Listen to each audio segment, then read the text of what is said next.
¿cómo están? Hoy vamos a ver un tema de la unidad 4, la unidad 4 de los algoritmos. En particular, vamos a enfocarnos en los conceptos de datos y estructuras de datos. Este es un tema muy importante porque es la base para comenzar a escribir algoritmos.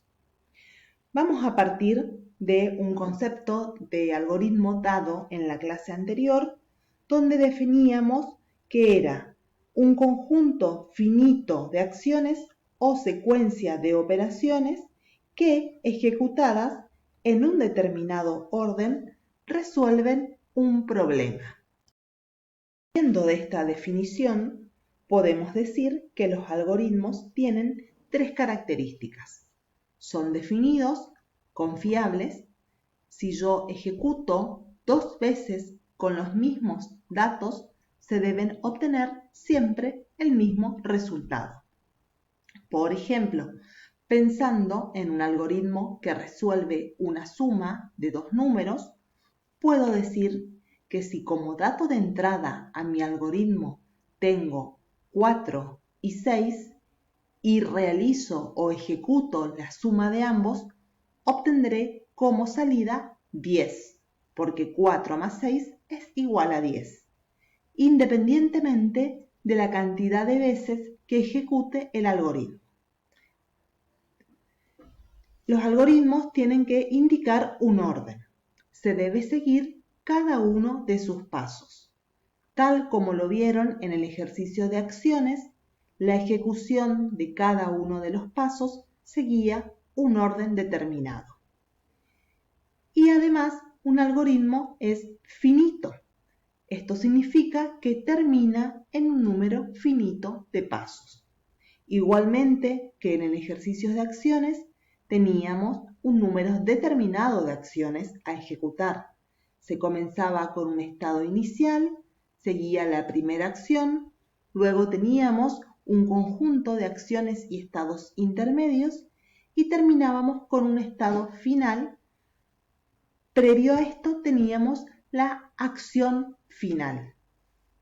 Entonces, las características de los algoritmos son que son definidos, indican un orden y son finitos.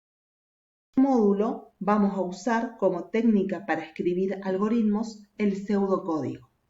El pseudocódigo nació como un lenguaje similar al inglés y era un medio para representar las estructuras de control de la programación estructurada. Y para comenzar a escribir los algoritmos, tenemos que definir los datos.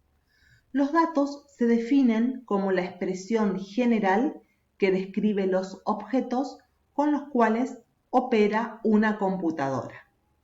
A los fines de este curso vamos a decir que los datos válidos son los numéricos, alfanuméricos y lógicos. Los datos numéricos representan una cantidad o valor determinado, como el ejemplo de la suma que les di anteriormente, donde sumábamos 4 y 6. Ambos son ejemplos de datos numéricos. Los datos alfanuméricos representan información textual. Pueden ser una combinación de números y letras. Por ejemplo, el nombre de una persona, María, es un ejemplo de dato alfanumérico.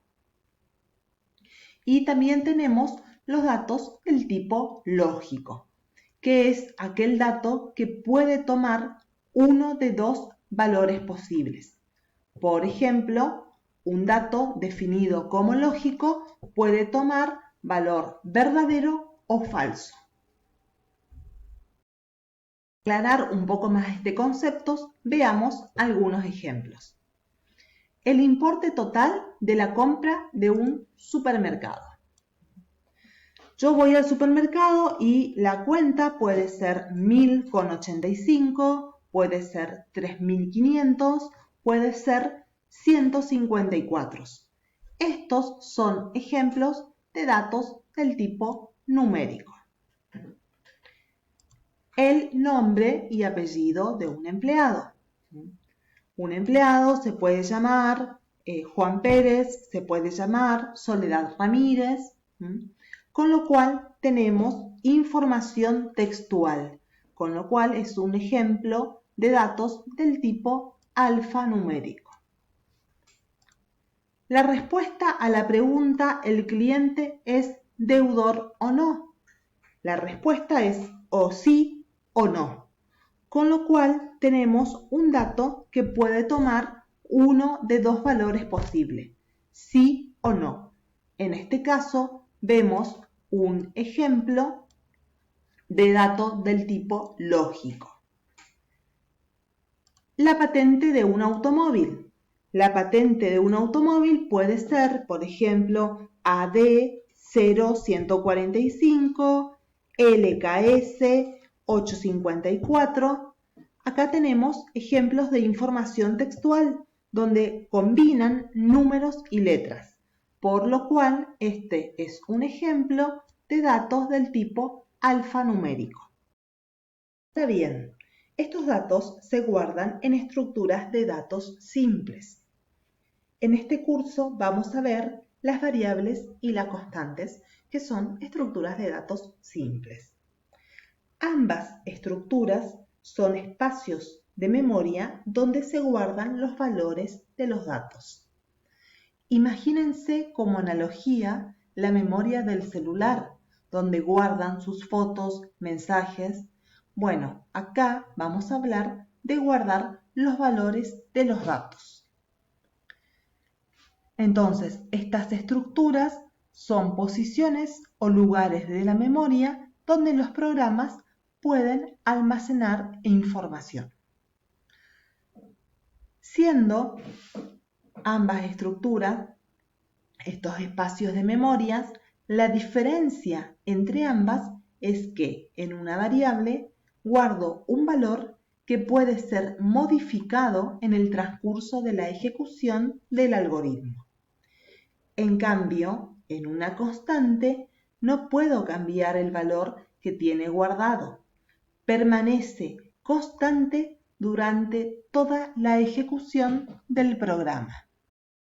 Las variables vamos a guardar valores del tipo numérico, alfanumérico o lógico. Y tenemos que definir previamente qué tipo de datos va a guardar esa variable.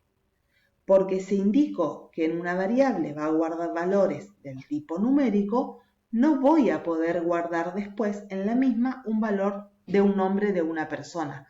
Por ejemplo, el valor María, porque lo definí como del tipo numérico. Y en las constantes voy a tener que definir cuál es el valor que va a tener la misma.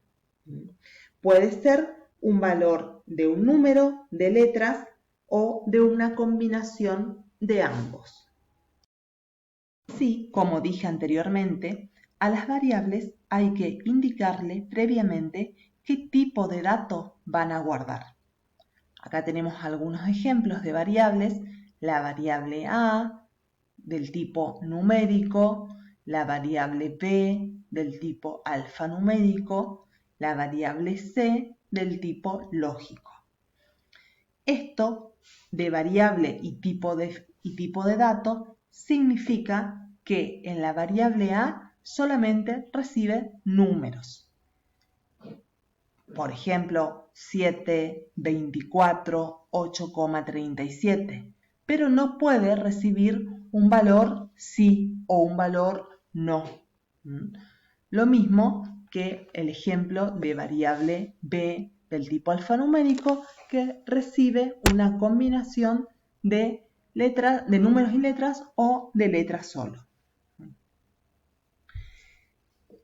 En cambio, en la constante yo le tengo que igualar a un valor.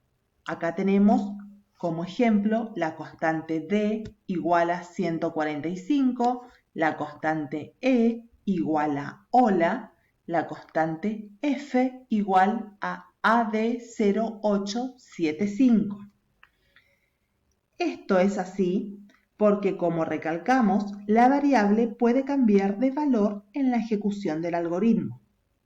Así, si a una variable la defino del tipo numérico, puede iniciar con 8, luego tomar el valor 16, luego 24 y seguir así cambiando mientras se ejecuta el algoritmo.